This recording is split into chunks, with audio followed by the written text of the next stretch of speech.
Arleigh Burke shipmates, what a great day. April 2023. Hope everybody's having a good time. I just want to start dropping a story here and there as far as Arleigh Burke time frames go. And this one that I'm going to drop is one of the most humorous to me as far as the bunch goes. So I was getting out of the Navy, and we'd come back from our deployment, and we'd just gotten done with some hurricane avoidance underway. There was unique because we only had about 50% of the crew, but that's a long story in itself. So I'm getting ready to get out of the Navy in probably 5 days from transiting out. And so the captain we had on board, Arleigh Burke at the time, Captain Davidson, loved him, man. Great, loved working with him.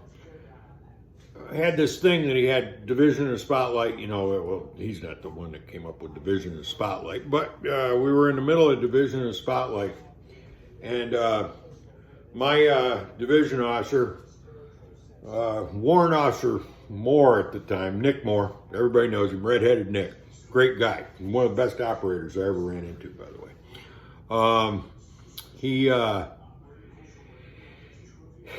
I think he had a sense of humor, because during division in the spotlight, what Captain Davidson used to do was he'd take one of the enlisted guys from the division and have him up for lunch. Okay, so we get out to quarters. I'm like 4 or 5 days from getting out of the Navy, and standing there at quarters going, da da da da da da da. This is all good information. I'll use it next week, I'm sure.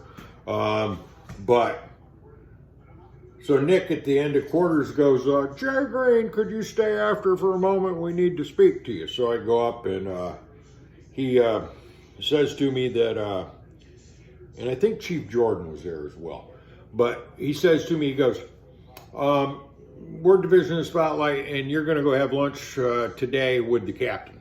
And I'm like, oh man, I don't want to go see Captain. Captain doesn't want to see me.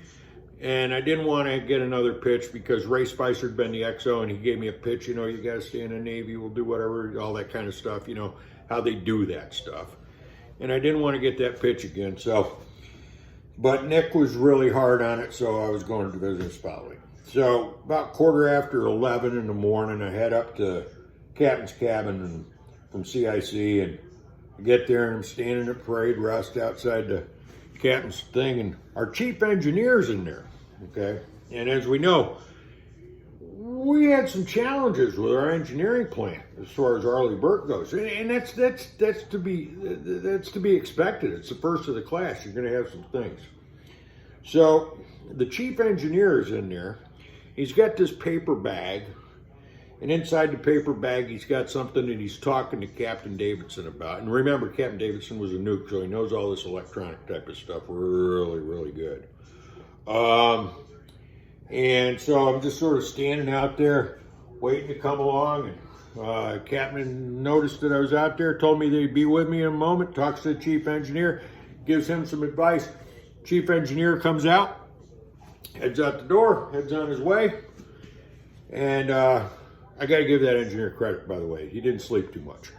But, so Captain Davidson, come on in, OS1. Good to see you, all that kind of stuff. And I'm headed in the door, and we get in there, and it's lunchtime, and have our lunch. And as I went in the door before we had the lunch, he holds the bag up, and he goes, so what do you think that is? And I sort of looked at it, and it was like a little box type of thing down in the bottom of the bag. I said, I don't know. He said, smell of it. So I smelled of it.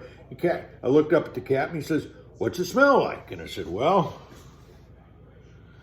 be honest with you, Captain, it smells like that 8-track tape player that I burned up in my dad's 1976 Dodge Power Wagon. And he sort of looked at me kind of funny and smiled. And he explained to me how it's a fan module that goes on top of one of the gas turbine mains, and it keeps this processor cool and allows the system to keep operating and doing what it's supposed to do.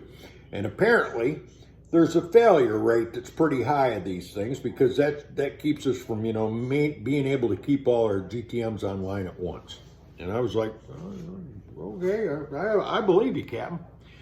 And had lunch, and Yeah, he gave me the pitch, you know, hey, stay in the Navy, all this type of stuff. He knew one of my former bosses that I'd had on another ship, and he said, you know, I talked to him this morning, and he wants you to stay in. And I was hard on getting out, so I ended up getting out. But as I'm leaving the door, and this is the best part of the story, as I'm leaving his cabin, the import, the one down there by where the wardroom is, because to be honest with you, you don't want to stay up at the at-sea cabin. Later, as a civilian, when I was riding ships, I'd get the at-sea cabin from time to time, doors slamming all the time. It's not the place to sleep. But the thing about it is the captain looks at me and goes, OS1, one question before you leave. And I said, yes, sir, Captain. And he says to me, he said, so what did you do with the 8-track tape player in your dad's pickup truck? I looked at him and I said, Dad sold the truck. The captain looks at me, Lyle Davidson, I don't have that option. Smiled at me. I smiled at him, turned, and that was my last thing that I really did on Arleigh Burke with the captain. Have a great day. Bye.